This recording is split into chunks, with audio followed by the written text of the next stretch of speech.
at 221 Chump Street. Last year, at three high schools in Palm Beach County, Florida, a bunch of young police officers were sent undercover to pose as students. These were recent graduates of the police cadet program, and they blended right in. They went to classes, they ate in the cafeteria, they hung out on the basketball court during recess, they had fake Facebook accounts, of course. They even took the state's standardized test, the FCATs.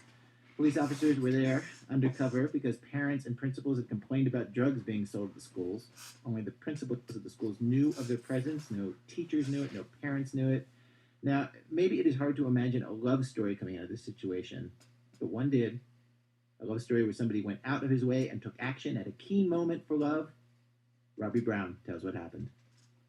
The plan was called Operation D-, and one of the schools included in the plan was Park Vista Community High School, where a kid named Justin Laboy, an 18-year-old honor roll student, was in the last semester of his senior year.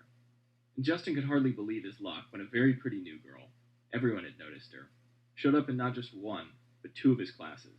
The name that she used was Naomi. I think it was Naomi Rodriguez.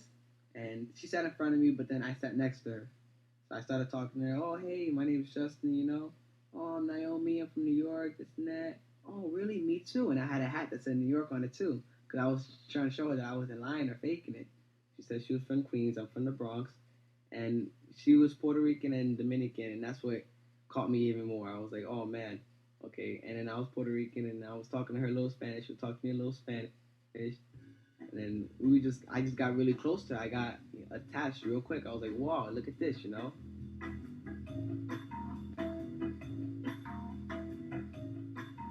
What did she look like? She was about 5'4", black straight hair,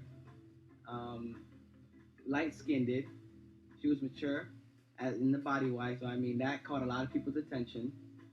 But the things that she did that I thought that made her a real student was that she would sleep in class. She wouldn't do her homework. I would have to wake her up all the time, be like, "Hey, listen, wake up! You're gonna get in trouble. Hey, you didn't do your homework? Okay, I'll let you copy my homework. Okay."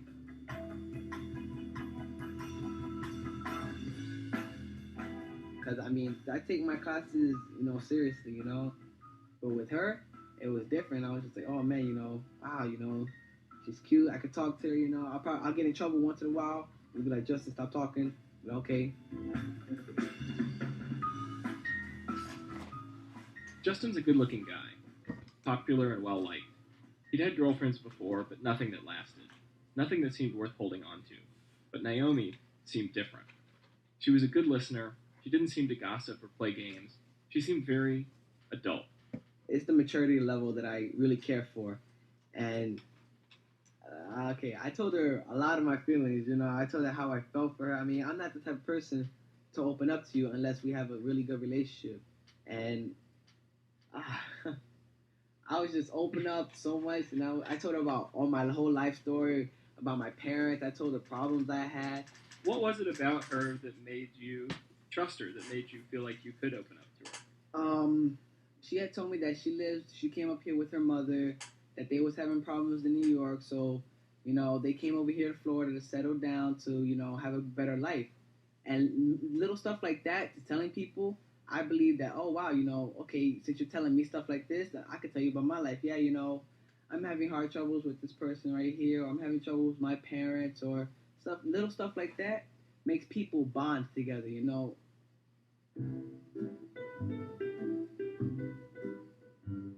Justin believed he was seeing the signs that Naomi was starting to like him. Like him. They walked together in the halls. They would text during class. He says she even let him kiss her on the cheek. And he serenaded her in front of their entire class. I'll be like, oh, I'm going to sing you a song. She'll be like, oh, okay. And then I'll just start singing. And then I'll get all blushed up. I'll be like, oh, man, what am I doing? Okay, let me continue. I'll start rapping to her and I'll start singing. And I mean, I even danced too. So I danced for her and I did. You really like this girl. Man, it tore me apart. I was like, oh my God.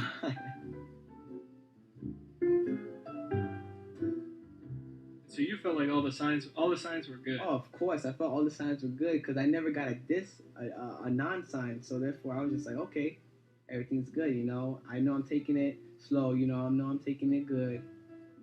Usually it doesn't take me that long to get a girlfriend when I start talking to them.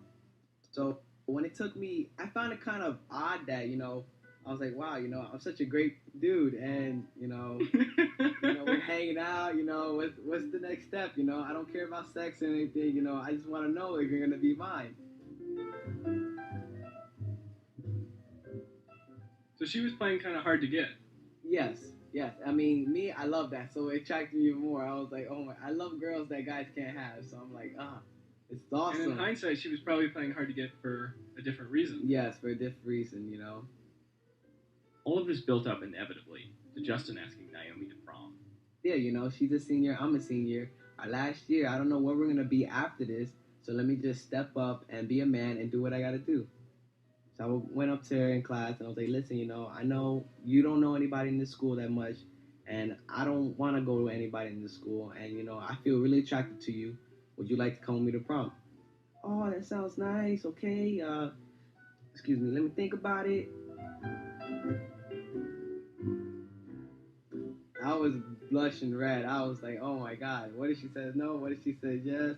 And after she gave me the okay, yeah, around more of a yes side, I was okay. I was good.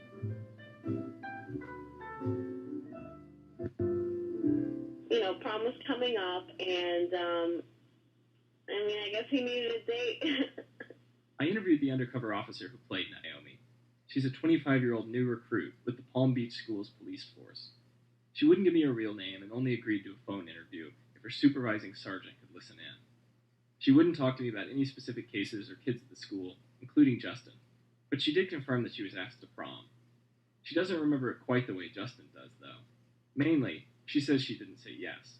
I told him I wasn't going just because since this is not where I spent the last 3 years of high school, I didn't really want to go to the prom, and I had to pay for the ticket and everything else. So I was like, nah, it's too much money for me. And he bought it. Justin and Naomi didn't end up going to prom, of course, partly because of what happened next. One day at the beginning of April, after Naomi had been at school for about 3 months, she and Justin had a conversation about drugs. She asked me if I smoked, and I told her, no, I do not smoke, but if you need anything, I'll be more than happy to help you out.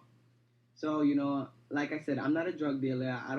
It's hard for me to get drugs at all. So it's not like she told me this day and then I got it for her the very next day. It took me a while, She would text me and I would text her. She'd be like, do you have it yet? No, I don't have it at the moment right now. And she'll be at school. Hey, do you have that yet? No, I don't have it right now. I'm sorry. I'm sorry. I'm really trying to, like, my hardest to get it and I can't get it, because I like the girl. So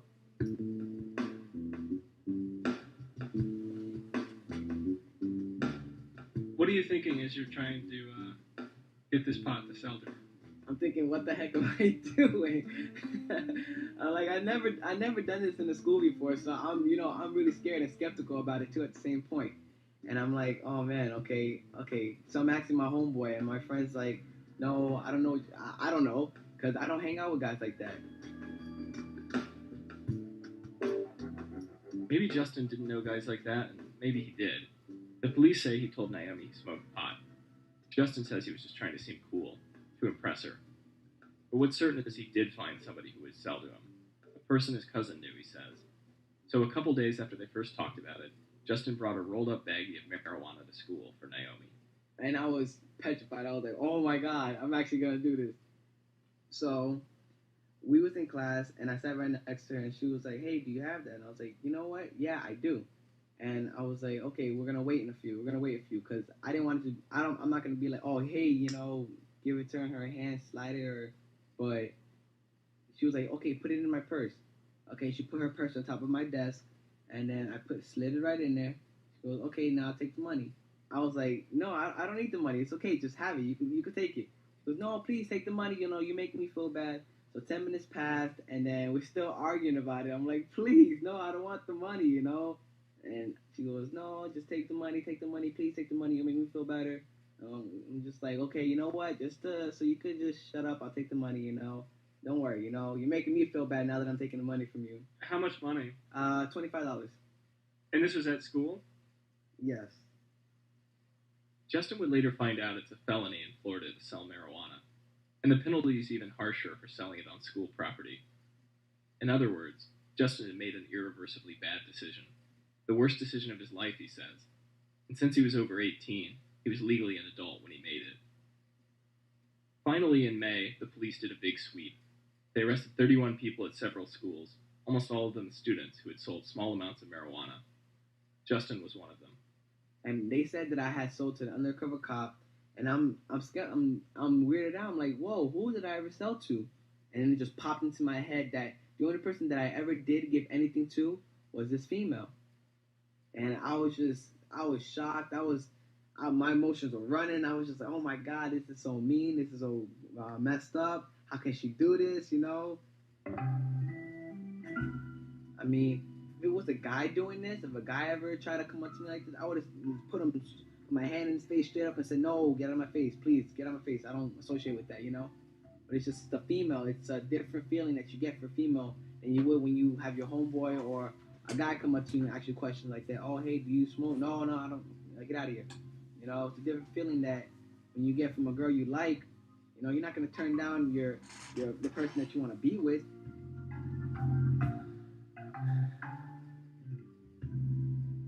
When I talked to the officer who plays Naomi, she said she had no regrets about her undercover work. She's a cop, and she sees it the way a cop does. These kids need to wake up. They need to realize they can't be doing this.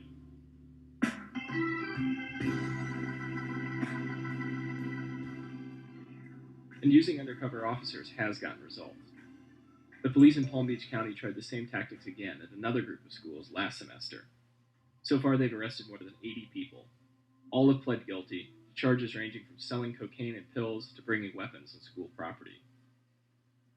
Justin took a plea deal, 3 years probation in exchange for pleading guilty to the felony charge. His lawyer told him that if he went to trial, it would be his word against Naomi's, and they disagreed about the drug deal. He says she kept asking him to sell her marijuana. She says he brought it up first. He says she insisted he take money for it.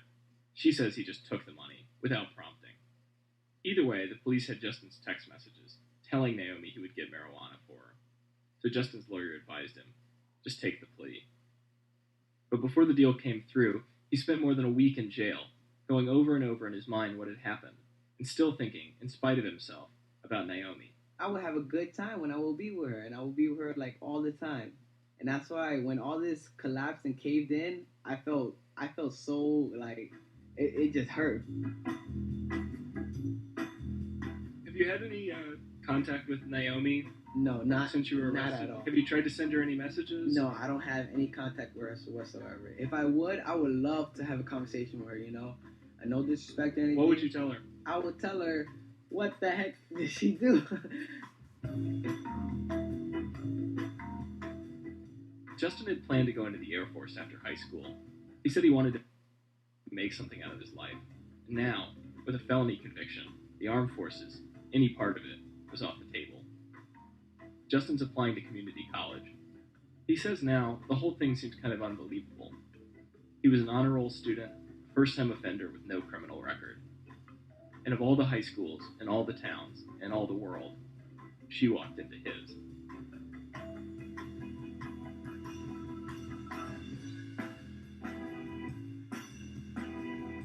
Robbie Brown works for the New York Times in Atlanta. Act 3, Cold Stone Dreamery.